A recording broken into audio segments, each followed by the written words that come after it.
সবকিছু আমাদের নামে, ওনারা জোরপূর্বক এটা দখল করতে চাইতেছে। অভিযোগ অস্বীকার করার কাটি নেই। পূর্বশত্রুতা জের ধরে স্থানীয় কৃষক নূর মোহাম্মদের প্রায় 550 কলা গাছ কেটে ফেলেছে প্রতিপক্ষ জাফর খান ও আনিসুর রহমান খান পরিবারের লোকজন।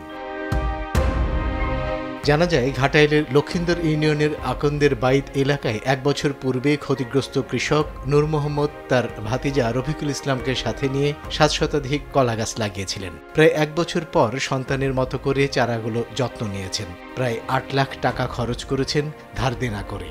আশানুরূপ ফলও হয়েছে। দীর্ঘদিনের পূর্বশত্রুতা জের ধরে প্রতিপক্ষ জাফর খান ও আনিসুর রহমান খান তার লোকজন নিয়ে দিনে দুপুরে কলাসহ প্রায় 5.5 শতাধিক গাছ কেটে ফেলেছে। এতে সর্বশান্ত হয়েছেন কৃষক নূর মোহাম্মদ। দৃষ্টান্তমূলক শাস্তি সহ ক্ষতিপূরণ দাবি করেছে ক্ষতিগ্রস্ত কৃষকেরা। জোরপূর্বক জমি এটা দখল করতে চাইছে, মানে প্রত্যেক সম্পত্তি আমাদের, মানে সবকিছু আমাদের নামে।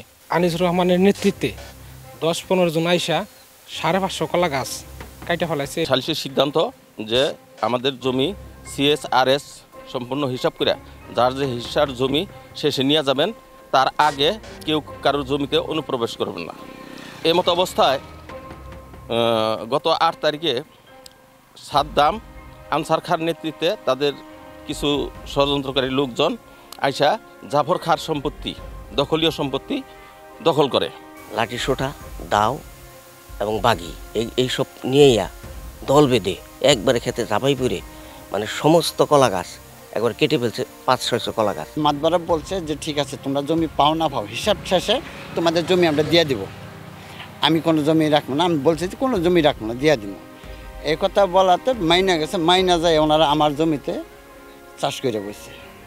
এই রাগের ক্ষোভে আমি যাই ওখানে কটা চারা কাটছি, কোনো কলা কাটি নেই, কোনো কিছু না। এটা সত্যতা প্রমাণ আছে, সব কিছু আছে। জমির কোনো কাগজপাতি দেখাইতে পারে না, শেষ মতো খালি পলায় উইটাই করে। পাল্টা অভিযোগ থাকায় স্থানীয়ভাবে একাধিকবার মীমাংসার জন্য বসা হলেও শেষ পর্যন্ত কেউই সালিশ মানেননি। সময় সংবাদ, টাঙ্গাইল।